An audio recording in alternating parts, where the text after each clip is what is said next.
د دې نه پس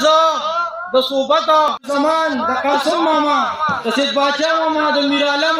بلکې د دې ټول پنځپیرانو کې ډېره زیاته شکریا ادا کوم چې په دې سخت وخت کې دوی موږ له لاس راکړو زموږ مټې مضبوطې کړې او د قومي وطن پارټۍ د جنډې د لاندې کېناستل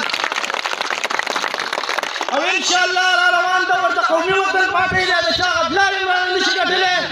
خو زموږ مشران موږ ته کنځلې نه ښیي موږ ته روغ سیاست ښیي موږ ته خدمت ښیي او انشاءالله دا خدمت د 15 کالونو والا تر اوسه پورې جاري ده انشاءالله بیا هم جاري او زه د خپل مشر ته یو ریکویسټ کوم چې موږ له به یوه نوکري راکوي او هغه نوکري چې کومه ده هغه د سپرلي مومند دپاره ده چې څنګه مو له تره نوکر کړی و هغه رنګې مو له سپرلیان نوکر کوو او د دې نه پس زه